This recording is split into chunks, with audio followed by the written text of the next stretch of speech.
fueron a Siria, a Egipto, demás. Bueno, estos concretamente, 300 años después de Jesús, llegaron a un punto en el que tuvieron que poner de acuerdo cuáles eran las enseñanzas verdaderas de Jesús. Y ahí es donde se produce lo que se llama el Concilio de Nicea.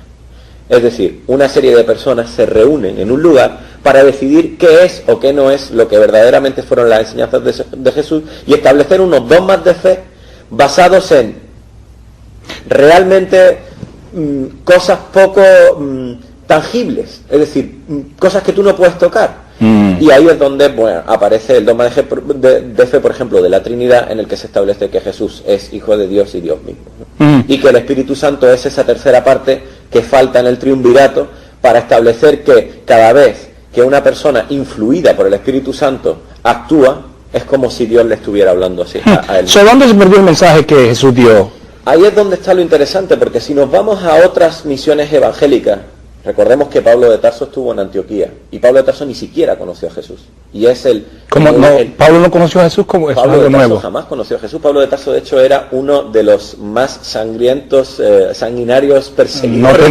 No tenía idea. Yo pensé que Pablo era acompañante de Jesús. No, de hecho, Pablo de Tarso se refirió a los apóstoles una vez Jesús desaparece. Se refiere a los apóstoles y les pide que quiere seguir el camino de Jesús porque ha recibido una señal. Y ninguno de los apóstoles se fía de él, porque él era uno de los perseguidores más grandes de los cristianos. Este es prácticamente el conflicto que hay descrito en la Biblia, que él no fue aceptado primeramente por ellos. Exactamente, de hecho es más, el único que quiere ir con él a evangelizar es Bernabé, y los mandan a Antioquía, que es en aquella época allí estaban los griegos y los judíos, pero los mandan allí a hablar con los judíos, que eran monoteístas. Los griegos no eran merecedores en aquel momento de ese mensaje, porque no lo iban a entender, eran politeístas. Y sin embargo, Pablo de Tarso, al ver que aumentaba su poder cuando convencía a esos politeístas de creer en un solo Dios y demás, cambiando o modificando algunas de las estrictas leyes que había que seguir en aquella época, que era la ley judía, consiguió que muchos griegos se convirtieran al cristianismo, que ellos ya estaban haciendo allí. ¿Esto debido a que la cultura ya excitaba algo de esto? Exacto. ¿O era más fácil para ellos aceptar este tipo de...? Era más fácil para ellos aceptar esto si quitabas cierto tipo de cosas.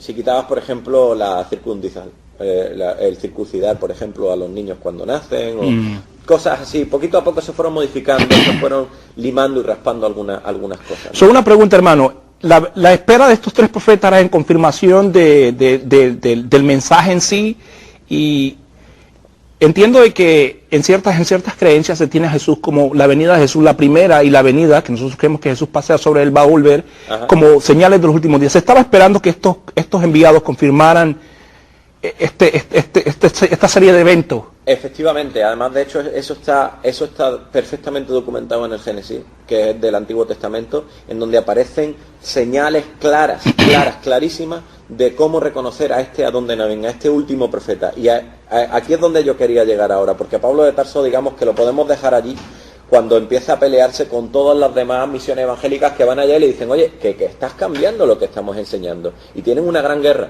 ¿Cuál fue el cambio? Y disculpe que le interrumpa, por el beneficio del público.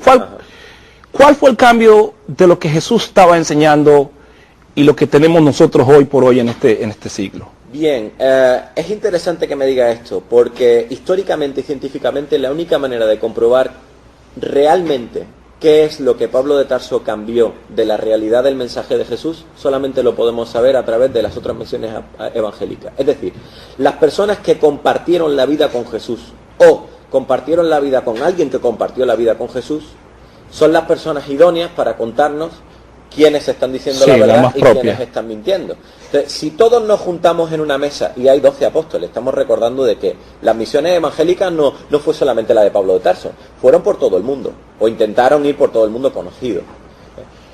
Si vemos dónde están los cristianos que no son Pablo de Tarso y su misión evangélica con Bernabé en Antioquía, descubrimos que 600 años después reconocen al profeta del Islam como el profeta que están esperando, y eran cristianos.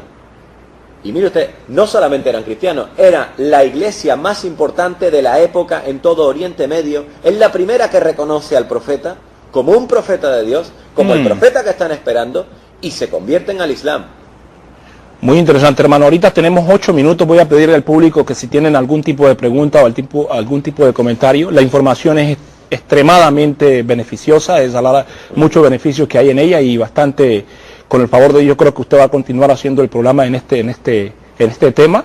Si tienen algún tipo de preguntas o comentarios, pueden sentirse libres de llamar, que con el favor de Dios trato de que el hermano atienda sus llamadas. O quisiera hacerle énfasis en algo que es muy interesante, la